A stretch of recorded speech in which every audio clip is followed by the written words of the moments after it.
Orang kedua, orang ini nih nggak sakti, Nes. Ya. Kenapa orang baik? Nggak sakti. Nah, jadi mereka dua itu orangnya ya baiklah, gitu, nggak sakti, tidak punya ilmu lah pada zaman itu kan.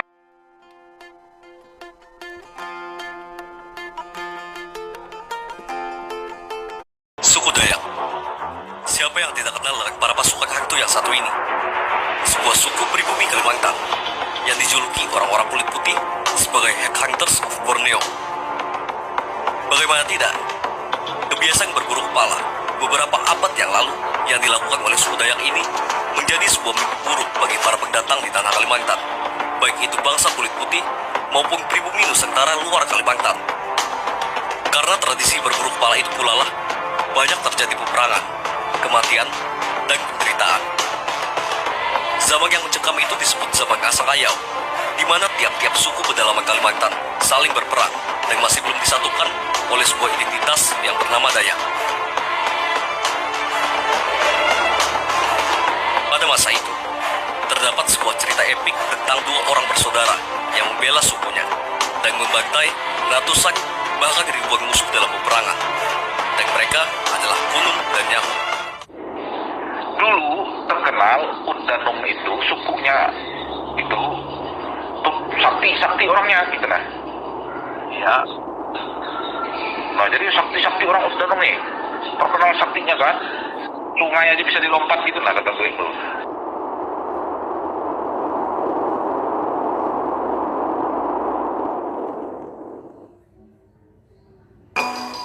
Suku Dohoy atau yang sekarang disebut suku Dayak Uddanum dahulu dikenal dengan kesaktian dan keganasannya dalam peperangan dan perburuan kepala. Bahkan karena terlalu ganasnya, Sungai Kapuas di daerah Kalimantan Barat dahulu pernah disebut Kapuas Buhang atau Kapuas Kosong, yang artinya saking ganasnya suku Dohoy ini membantai dan mengayau orang-orang dari daerah sungai tersebut sehingga tidak ada satupun penduduk yang tersisa. Dan daerah tersebut menjadi kosong, kemudian dinamakan Kapuas Buhang Kosong. Suku Dohoy atau Uddanum ini benar-benar mengerikan pada zaman itu. Namun, waktu berlalu, zaman keganasan itu pun berakhir. Orang-orang Dohoy atau Uddanum ini mengurangi aktivitas mengayau mereka, sehingga peperangan dan perburuan kepala semakin mereda. Orang-orang Dohoy ini hidup tenang, bercocok tanam, dan mengembangkan kesenian mereka dalam sebuah zaman baru. Walaupun dalam zaman itu kehidupan sudah mulai tenang, namun suku-suku lain masih menyimpan dendam terhadap suku Dohoy, sehingga akhirnya suku-suku lain berusaha membentuk aliansi untuk menghancurkan orang-orang Dohoy ini. Aliansi suku-suku itu berhasil memukul mundur dan membuat suku Dohoy kewalahan. Mereka membantai orang-orang Dohoy ini di setiap wilayah kekuasaan Dohoy, baik itu yang ada di daerah Kalteng, Kalbar, Kaltim, dan lain-lain. Karena pada zaman itu belum ada pemisahan wilayah secara administratif seperti provinsi, dan suku Dohoy atau Uddanum ini menguasai wilayah-wilayah hulu seperti Pegunungan Mular Swaner, kemudian hulu-hulu sungai Kapuas, Kahayan, Katingan, Melawi, dan lain-lain. Suku Dohoy ini semakin terdesak dengan serangan terus-menerus yang dilakukan oleh suku-suku aliansi. Mereka tidak lagi memiliki tokoh-tokoh tangguh seperti Tampung dan Bungai pada saat zaman Tatum dahulu. Akhirnya para tetua mengadakan musyawarah untuk menyelamatkan masyarakat Uddanum. Setelah hasil final dari musyawarah tersebut, mereka sepakat mengadakan ritual untuk memilih sosok yang akan menyelamatkan suku mereka.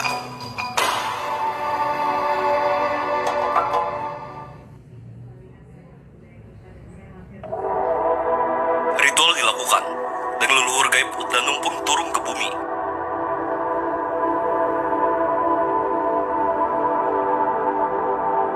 Dari situ terpilihlah dua orang bersaudara sebagai sosok penyelamat suku mereka, yaitu Kunum dan Nyahu.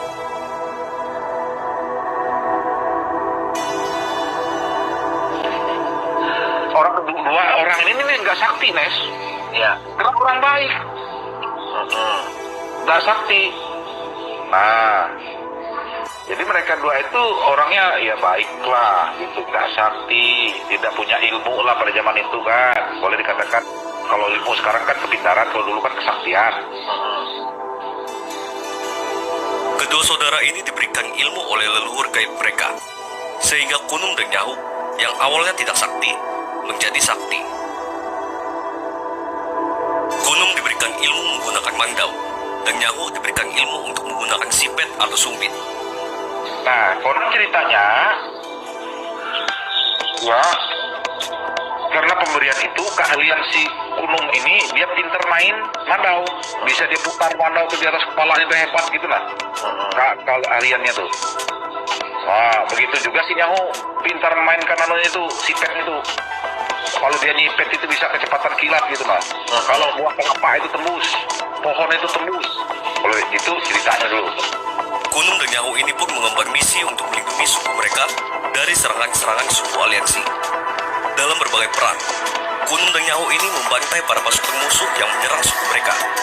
Kunum dengan buasnya menggunakan mandau menebas musuh-musuhnya, dan Nyahu dengan kecepatan, kekuatan, dan akurasi luar biasa menggunakan sumpitnya, sehingga tidak ada satupun orang yang selamat apabila berada dalam jangkauan mereka. Suku-suku aliansi mulai merasakan perlawanan yang sengit dari suku Dohoi Utdanum. Akhirnya mereka memutuskan untuk mengumpulkan pasukan yang lebih besar lagi yang terdiri dari berbagai orang-orang sakti. Dan dimulailah perang besar antara suku-suku aliansi dan Dohoi Utdanum.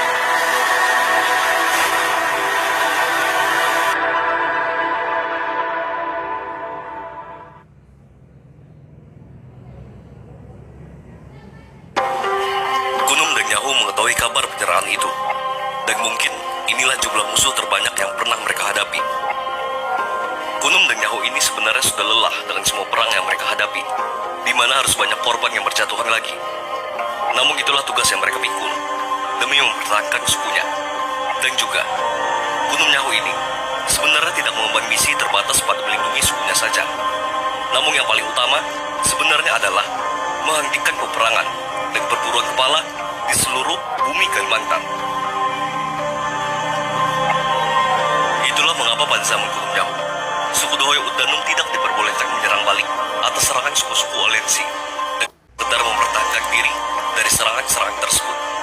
Karena memang leluhur suku Dohoi Utdanum yang ada di langit sering memberi pertanda agar menghentikan segala peperangan di bumi Kalimantan. Hal itu dibuktikan dengan intensitas Sahau, salah satu leluhur gaib Utdanum yang semakin sering turun ke bumi dan memperingatkan agar menghentikan peperangan pada zaman itu. Mungkin konsep Kunum dan Nyahu untuk menghentikan peperangan dengan membantai musuh-musuhnya ini terlihat seperti seakan-akan pedang harus dilawan dengan pedang. Namun itulah realita zaman itu, di mana negosiasi tidak memungkinkan karena rata-rata orang-orang di zaman itu adalah orang-orang yang keras. Dan apabila Kunum dan Nyahu tidak mempertahankan sukunya, maka sukunya akan musnah.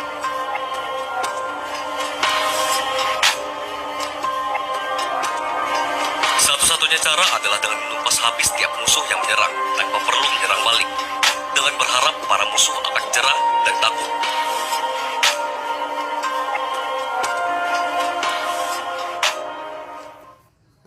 Lanjut pada alur cerita. Akhirnya suku-suku aliansi menyerang masyarakat Dohoi Utdanum dengan pasukan yang lebih besar, yang berjumlah ratusan, bahkan mungkin ribuan. Karena saat itu diceritakan, pasukan yang menyerbu sangatlah banyak. Perang itu pecah di sebuah tempat yang secara geografis sekarang terdapat di dekat perbatasan Kalteng dan Kalbar. Mereka berperang di dalam sebuah terowongan di bawah bukit. Di situ, Kunum dan Nyahu bertarung mati-matian melawan pasukan besar dari aliansi suku-suku. Kunum maju sendirian menggunakan mandaunya dan menghalau musuh-musuh melewati terowongan dengan pertarungan jarak dekat. Dan Nyahu mengcover Kunum dari luar terowongan menggunakan sipetnya sebagai penembak jitu di zaman sekarang. Alhasil, Kunum dan Nyahu membantai habis semua musuhnya dan hanya menyisakan satu orang untuk disuruh pulang kembali sebagai peringatan agar jangan pernah ada lagi yang berani menyerang Dohoi Utdanum. Saking banyaknya korban di tempat itu, menurut cerita orang tua dahulu, sampai-sampai tempat itu mengeluarkan bau busuk selama 3 bulan lebih. Dan ini adalah peristiwa yang paling terkenal dalam cerita Kunum dan Nyahu. Setelah zaman Kunum dan Nyahu, aktivitas mengayau di bumi Kalimantan semakin berkurang, tidak seperti zaman-zaman sebelumnya. Walaupun memang tetap ada aktivitas perburuan kepala tersebut, namun tidak separah zaman-zaman sebelumnya. Hal ini sesuai dengan cerita orang tua dahulu, bahwa ada sebuah masa di mana kegiatan peperangan antar suku dan perburuan kepala pernah mereda dan orang-orang hidup dalam ketenangan. Walau setelah masa-masa itu, perburuan kepala dan peperangan pernah kembali terjadi lagi pada zaman Damang Batu. Namun cerita tentang Gunung Nyahu ini menjadi salah satu inspirasi Damang Batu untuk menyatukan seluruh suku dalam perjanjian damai Tumbang Anoy 1894 karena peristiwa Kayau 100. Leluhur kita mati-mati yang menghentikan perang. Masa kita memulainya lagi? Kira-kira begitu mungkin pikir Damang Batu.